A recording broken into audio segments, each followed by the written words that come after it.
थाना नई मंडी क्षेत्र के गांव शेरनगर में कई दिन पूर्व कोरोना पॉजिटिव मरीज मिलने से गांव को पूरी तरीके से सील कर दिया गया था। उसके बाद से गांव में खाद्य सामग्री को पहुंचाने के लिए प्रशासन पूरी तरह से मुस्तैदी से कार्य कर रहा है। आज भी प्रशासन की गाड़ी की आर्थिक रूप से कमजोर लोगों को चिन्हित कर भोजन सामग्री वितरित करने पहुंची तो हमारी जी न्यूज़ इंडिया की टीम ने वहां पहुंचकर प्रशासनिक अधिकारियों के इन मानवीय कर्तव्यों को आप तक पहुंचाने के लिए अपने कैमरे में कैद किया और ग्राम प्रधान नरेंद्र पाल से बात की। इस अवसर पर लेखपाल सत्येंद्र कुमार चौकी प्रभारी कुकड़ा मंडी, राजेश कुमार सेक्टर मजिस्ट्रेट, सुरेंद्र कुमार आदि मौजूद रहे। आपका नाम? मैं ग्राम प्रधान नरेंद्र पाल, ग्राम बिलासपुर से प्रधान हूँ। सर, ये यहाँ पर किस प्रकार का वितरण किया जा रहा है और किसके द्वारा किया जा रहा है? प्रशासन के द्वारा जो वितरण किया जा रहा है, गरीब आदमी को वितरण किया जा रहा है। अच्छा, जैसे देखा गया है पूरा गांव सील किया गया था, ये व्यवस्था प्रशासन प्रतिदिन कर रही है? कुछ गांव वाले व्यवस्था कर रहे हैं, गरीबों को दे रहे हैं और सैनिटाइज का छिड़काव हो रहा है, फोकस मशीन का है, सफाई पे बहुत ध्यान किया जा रहा है। अच्छा, क्या योजना बनाई गई है, किस तरीके से चिन्हित करके लोगों को राशन दिया जा रहा है? जो गरीब आदमी है उनको राशन दिया जा रहा है। अच्छा, कि ये प्रतिदिन इसी तरीके से गाड़ी आती है? प्रतिदिन खाना भी आता है, शासन की तरफ से इनका बना हुआ खाना भी आता है। गाँव वालों भी जो मदद हो रही है उनके गरीबों की मदद कर रहे हैं, गाँव वाले भी सभी मिलकर। अच्छा, जैसे देखा गया है यहाँ आप ग्राम प्रधान प्रतिनिधि होने के नाते किस तरीके से लोग पालन कर रहे हैं जिस तरीके से गांव सील किया गया था? वो अच्छी तरह पालन कर रहे हैं सर, अपने बचाव के लिए, भाई कोरोना वायरस से बचने के लिए सब पालन कर रहे हैं। गांव सीज हुआ है। अच्छा, आगे की क्या व्यवस्था रहेगी, क्या अपील करना चाहेंगे आप? आगे की व्यवस्था तो जब तक चलता रहेगा, जब तक व्यवस्था यही है कि अपने गांव सीज रहेगा और सभी अन्य घरों में रहेंगे। बाकी जो सुविधा दे रहे हैं सभी मिलकर, गांव वाले भी दे रहे हैं, शासन सभी सुविधा आ रही है, सब कर रहे हैं। ठीक।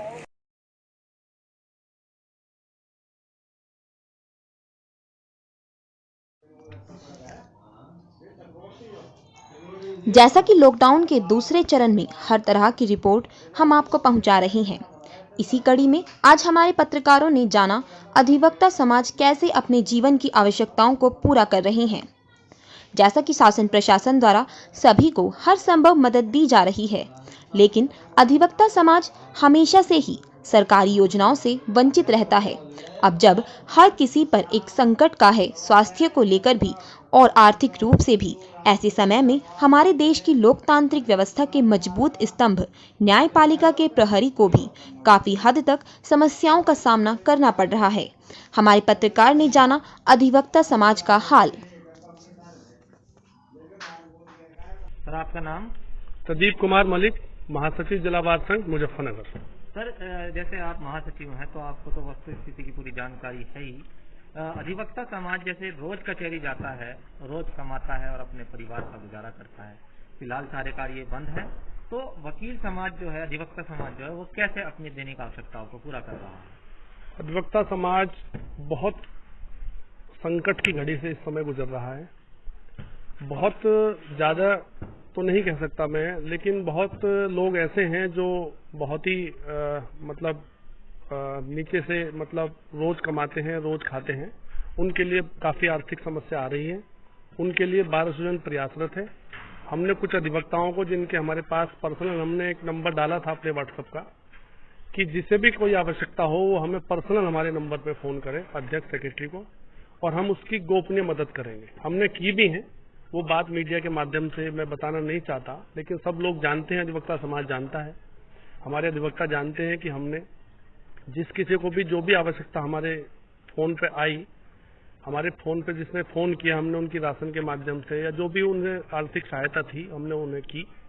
और इससे हम बार एसोसिएशन और जो हमारे धनाढ्य, जो हमारे कुछ वकील ऐसे हैं, हम उनसे भी योगदान प्रयासरत हैं कि उनसे हम कुछ चंदा वंदा प्रयासरत रहेंगे, और जो हमारे अधिवक्ता हैं जो रोज कमाते हैं, रोज खाते हैं, उनकी हम मदद।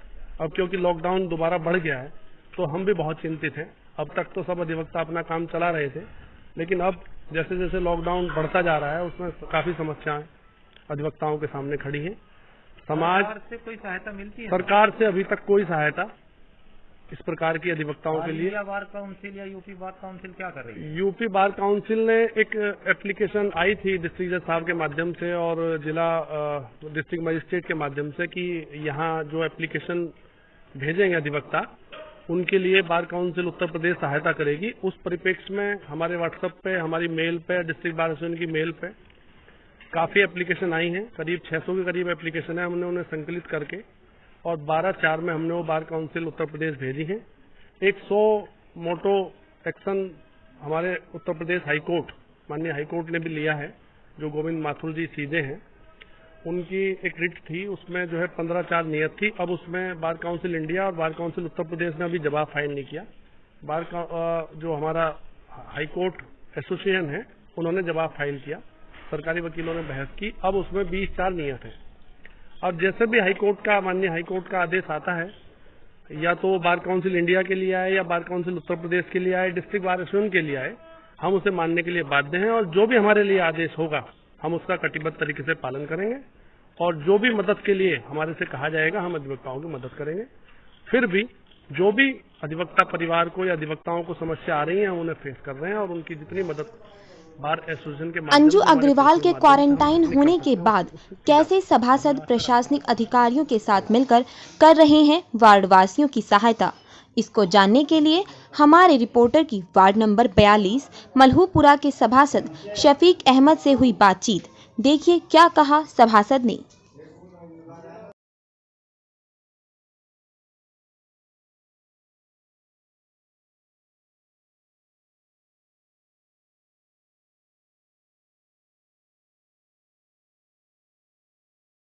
आपका नाम सर? मेरा नाम शफीक अहमद, वार्ड सभासद, वार्ड नंबर 42 मल्लूपुरा।